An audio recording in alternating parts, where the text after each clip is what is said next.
সুপ্রিয় দর্শক মণ্ডলী, দেশ ভাবনার পক্ষ থেকে আপনাদের সবাইকে শুভেচ্ছা জানাচ্ছি। একই সাথে সারা বিশ্বের সকল বাংলা ভাষাভাষীকে এই ভাষার মাসে বিশেষভাবে শুভেচ্ছা জানিয়ে আজকের আলোচনা শুরু করছি। আজকে আমরা মূলত চারটি বিষয়ে কথা বলবো: আমাদের রাজনীতি, রাজনৈতিক সংস্কৃতি এবং আমাদের রাজনৈতিক পরিভাষা এবং উন্নয়ন সংক্রান্ত কিছু বিষয়ে আলোকপাত করব, যেগুলো আমাদের সংস্কার প্রক্রিয়ার মধ্যে আনা প্রয়োজন বলে আমরা মনে করছি।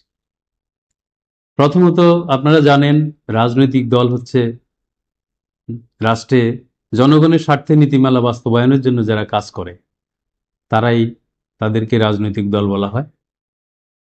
আর যারা এই কাজটি করেন সংঘবদ্ধ হয়ে সম্পৃক্ত থাকেন এই নীতিমালা বাস্তবায়ন সংগ্রামের সাথে, তাদেরকে রাজনীতিবিদ বলা হয়ে থাকে। আমরা মনে করি এই জায়গায় আমাদের পরিভাষায় কিছু পরিবর্তন প্রয়োজন, কারণ রাজনীতি বলতে এটা মনেই হচ্ছে যে এটা ক্ষমতায় যাওয়ার, একটু রাজা বনে যাওয়ার একটা প্রক্রিয়া। কিন্তু বাংলাদেশ একটি গণতান্ত্রিক রাষ্ট্র হিসেবে আমরা যে গণতান্ত্রিক উত্তরণ প্রক্রিয়ার দিকে যাচ্ছি, এ সময়ে মূলত এই ক্ষমতা এবং রাজা রাজা বনে যাওয়ার যে ভাব এই রাজনীতির মধ্যে আছে, এটা যদি আমরা পরিভাষাগত পরিবর্তন না আনি, তাহলে আমরা এই ক্ষমতায়ন থেকে আমাদেরকে দূরে রাখতে পারবো না, অথবা জনগণ যারা ক্ষমতায় যায় তাদেরকে কাছে ভাবতে পারবে না।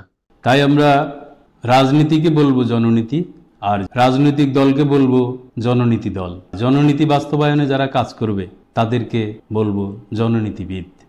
তাহলেই জনগণ একটু কাছে ভাববে এবং রাজনীতি জনগণের খুব কাছাকাছি থাকবে। অর্থাৎ আমি যেটা বোঝাতে চাচ্ছি সেটা হচ্ছে যে পলিটিক্স যেটা বলা হচ্ছে রাজনীতি, সেটা ব্যবহার না করে আমরা এটাকে পাবলিক পলিসি হিসেবে বলবো। পাবলিক পলিসি যেটা হচ্ছে জননীতি, এই জননীতির পরিভাষাটি আমাদের ব্যবহার করা প্রয়োজন। এভাবে আমরা রাজনৈতিক পরিভাষায় একটা পরিবর্তন আনা প্রয়োজন বলে মনে করছি। একই সাথে আমাদের রাষ্ট্রভাষা যেহেতু বাংলা, তাই আমাদের প্রত্যেক রাজনৈতিক দলের নাম বাংলায় রাখা হোক। আমরা অনেক ক্ষেত্রে দেখি বিদেশি ভাষায় রাজনৈতিক দলের নাম আছে, এবং আমাদের দেশের বিভিন্ন সভা সংগঠনের নাম বিদেশি ভাষায় রয়েছে। তাই আমরা মনে করি রাজনৈতিক দলগুলোকে পদক্ষেপ নেওয়া উচিত যে প্রত্যেকটি দলের নাম যেন বাংলা ভাষায় হয় এবং সংক্ষিপ্ত নামগুলো যেন বাংলায় হয়। উদাহরণস্বরূপ আমি বলতে পারি, যেমন বাংলাদেশের এখন সর্ববৃহৎ দল বাংলাদেশ জাতীয়তাবাদী দল। এই জাতীয়তাবাদী দলকে সংক্ষেপে বলা হচ্ছে বিএনপি, কিন্তু আমরা মনে করি এটা বলা উচিত বাজাদ, বাংলাদেশ জাতীয়তাবাদী দল। সংক্ষিপ্ত নামে বাজাদকে জনপ্রিয় করে তোলা উচিত। এভাবে রাজনৈতিক পরিভাষাগুলো আমরা পরিবর্তন করা দরকার। একই সাথে সব সভা সংগঠনের নাম, সরকারি দপ্তর, অধিদপ্তর, পরিদপ্তরের নাম সবকিছু বাংলায় রূপান্তর করা হোক। পদ পদবীর নাম, সংগঠনের নাম, এসব কিছু বাংলায় করা হোক। তাহলে আমরা আমাদের জাতি পুনর্গঠনের একটা নতুন প্রক্রিয়ার মধ্যে যাচ্ছি, এটা আমাদের সাধারণ জনগণ বুঝতে পারবে।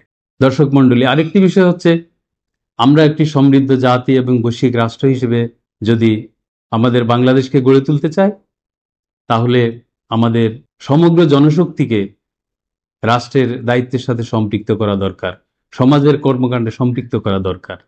এজন্য আমরা মনে করি দেশ পরিচালনায় যুবশক্তির প্রাধান্য দেওয়া উচিত এবং সমাজ পরিচালনায় জ্যেষ্ঠ নাগরিকদেরকে কর্তৃত্ব দেওয়া উচিত। অর্থাৎ জ্যেষ্ঠ নাগরিকদের কর্তৃত্ব থাকবে প্রতিটি সমাজে, আর রাষ্ট্র পরিচালনায় যুবশক্তির প্রাধান্য থাকবে। এই বিষয়টি আমাদের এই সংস্কার প্রক্রিয়ার মধ্যে গুরুত্ব পাওয়া উচিত। আরেকটি বিষয় হচ্ছে আমাদের যে উন্নয়ন কার্যক্রম, আমরা দেশের যে সার্বিক উন্নয়ন কর্মকাণ্ড করে থাকি, সেটা আমরা কারো অনুকরণে না করে আমরা গবেষণা ভিত্তিক উন্নয়ন কার্যক্রম গ্রহণ করা উচিত। যে কোনো কাজ আমরা করতে গেলে সেটা প্রথমে এই বিষয়ে নিজেরা একটা গবেষণা করা এবং নিজস্ব চিন্তা ভাবনা থেকে আমরা উন্নয়ন কর্মকাণ্ড করা। এটা এই জন্যই যেন পৃথিবীর কেউ বলতে না পারে যে আমরা তাদের অনুকরণে আমরা আমাদের দেশ নির্মাণ করছি বা জাতি গঠন করছি। এজন্য গবেষণা ভিত্তিক উন্নয়ন কর্মকাণ্ডকে আমাদেরকে গুরুত্ব দেওয়া উচিত। সুধী দর্শক মণ্ডলী, পরবর্তী পর্বে আমরা আমাদের সংবিধান, রাষ্ট্র কাঠামো নিয়ে আলোচনা করব। আপনাদের সবাইকে দেশ ভাবনার সাথে থাকার জন্য আহ্বান জানিয়ে আজকের পর্ব এখানে শেষ করছি।